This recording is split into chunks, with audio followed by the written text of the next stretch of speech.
भारत, जो विश्व का सबसे बड़ा लोकतंत्र है, वो न केवल सीमा की लड़ाइयों से लड़ता है, बल्कि अपनी आंतरिक सुरक्षा और एकता को भी हर पल बचाए रखता है।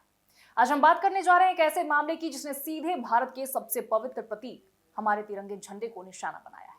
एक कथित खालिस्तान समर्थक गुरपवंत सिंह पन्नू ने 11 करोड़ का इनाम देने की साजिश रची ताकि स्वतंत्रता दिवस के दिन प्रधानमंत्री नरेंद्र मोदी को लाल किले पर तिरंगा फहराने से रोका जा सके। ये साजिश हमारे लोकतंत्र और देश की अखंडता के लिए कितना बड़ा खतरा है, ये सोचने पर विवश कर देता है। नमस्कार, मैं हूं निशा राय आपके साथ और आप देख रहे हैं इन खबर। भारत की ताकत उसके संविधान, उसकी एकता और लोकतंत्र में है।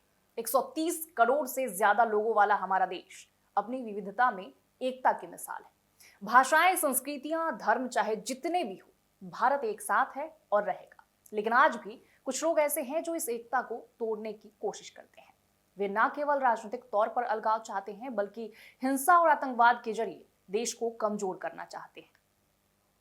ऐसे खतरों से लड़ने के लिए हमारी सुरक्षा एजेंसियां लगातार सतर्क हैं। गुरपवंत सिंह पन्नू और उनका मामला इसी जमीनी सच्चाई का हिस्सा है। ये केवल एक व्यक्ति की बात नहीं, बल्कि देश की एकता और अखंडता के खिलाफ एक बड़ा खतरा है। अब जानते हैं कि गुरपवंत सिंह पन्नू कौन है। गुरपवंत सिंह पन्नू एक कथित खालिस्तान समर्थक है, जो प्रतिबंधित संगठन सिख फॉर जस्टिस के जनरल काउंसिल के रूप में जाने जाते हैं। ये संगठन भारत के पंजाब क्षेत्र को भारत से अलग कर खालिस्तान नामक एक स्वतंत्र राज्य बनाने का आंदोलन करता है। पिछले कई वर्षों से इस संगठन ने भारत के खिलाफ साजिशें रची हैं। पन्नू ने खुलकर अपने इरादों का इजहार किया और इस बार उनकी धमकी सीधे भारत के सबसे बड़े राष्ट्रीय समारोह स्वतंत्रता दिवस पर लाल किले पर तिरंगा फहराने के खिलाफ थी। उन्होंने कहा कि वे ऐसे सिख सैनिकों को 11 करोड़ इनाम देंगे जो प्रधानमंत्री नरेंद्र मोदी को तिरंगा फहराने से रोक सकेंगे। यह बयान न केवल धमकी है, बल्कि देश की संप्रभुता पर हमला भी। अब 10 अगस्त 2025 का लाहौर प्रेस क्लब घटना को समझने की कोशिश करते हैं। ये घटना 10 अगस्त 2025 को पाकिस्तान के लाहौर प्रेस क्लब में हुई। एक वर्चुअल प्रेस मीटिंग में सामने आई। इस प्रेस मीटिंग में पन्नू ने वीडियो कॉन्फ्रेंसिंग के जरिए भाग लिया और खुलकर भारत के खिलाफ नफरत भरे बयान दिए। उन्होंने केवल तिरंगा फहराने को रोकने की बात नहीं की, बल्कि एक नक्शा भी पेश किया जिसमें पंजाब, दिल्ली, हिमाचल प्रदेश और उत्तर प्रदेश को खालिस्तान में शामिल किया गया था। इसके अलावा पन्नू ने शहीद जत्था नामक एक संगठन का गठन किया, जो भारत के खिलाफ हिंसक संघर्ष के लिए प्रतिबद्ध है। इस संगठन का मकसद भारत को कमजोर करना और उसकी अखंडता को तोड़ना है।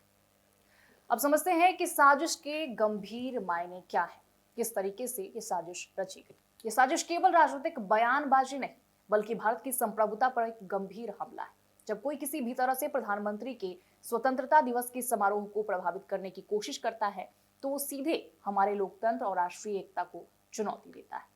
देश के लिए स्पष्ट संदेश है कि अभी भी ऐसी आतताई और अलगाववादी लोग हैं जो भारत को कमजोर करने की कोशिश कर रहे हैं। अब जानते हैं कि किस तरीके से एनआईए यानी कि राष्ट्रीय जांच एजेंसी की कार्रवाई की गई। जैसे ही इस मामले की जानकारी मिली, राष्ट्रीय जांच एजेंसी यानी एनआईए ने तुरंत जांच शुरू कर दी। 19 अगस्त 2025 को पन्नू के खिलाफ यूएपीए के तहत मामला दर्ज किया गया। यूएपीए भारत के सबसे सख्त आतंक विरोधी कानूनों में से एक है, जो आतंकवादी गतिविधियों से निपटने के लिए बनाया गया है। इस कानून के तहत पन्नू को गिरफ्तार किया जा सकता है और उसकी साजिश की पूरी जांच की जा रही है। इसके अलावा पन्नू के एक सहयोगी को कनाडा में हथियार रखने के आरोप में गिरफ्तार किया गया है, जो इस साजिश की अंतर्राष्ट्रीय जड़ें भी दिखाता है। चलिए अब समझते हैं कि यूएपीए कानून जो है वो क्या है। यूएपीए का पूरा नाम है अनलॉफुल एक्टिविटीज एक्ट। इसे खासतौर पर आतंकवादी और देशद्रोही गतिविधियों को रोकने के लिए बनाया गया है। इस कानून के तहत किसी भी व्यक्ति को जल्दी गिरफ्तार किया जा सकता है जो भारत की संप्रभुता या सुरक्षा के खिलाफ काम करता है। इसमें आरोप सिद्ध होने तक गिरफ्तारी और जांच की विस्तृत शक्तियां दी गई हैं। एनआईए ने इस कानून के तहत पन्नू पर केस दर्ज कर उसकी साजिश को बेनकाब करना शुरू कर दिया है।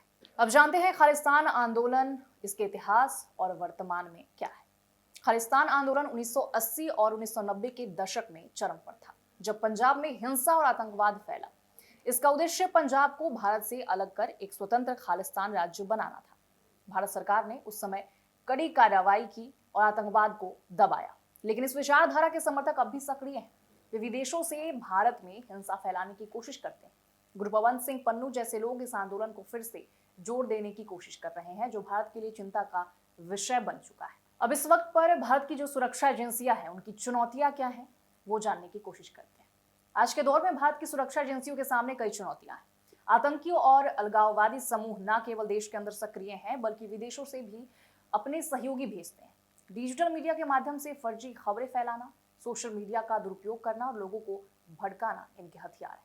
इसलिए एजेंसियों को हर दिन सतर्क रहना पड़ता है। एनआईए, आईबी, रॉ जैसी एजेंसियां मिलकर देश की सुरक्षा के लिए काम कर रही हैं, लेकिन नागरिकों की जागरूकता भी उतनी ही ज्यादा जरूरी हो जाती है। अब ऐसे में नागरिकों की जिम्मेदारी क्या बनती है? देशभक्ति सिर्फ झंडा फहराने या राष्ट्रगान गाने तक सीमित नहीं है। हर नागरिक की जिम्मेदारी है कि वो देश की सुरक्षा और एकता को बनाए रखे। हमें अफवाहों और गलत सूचनाओं से दूर रहना चाहिए। अगर किसी को किसी संदिग्ध गतिविधि की जानकारी मिले तो उसे तुरंत अधिकारियों को बताना चाहिए।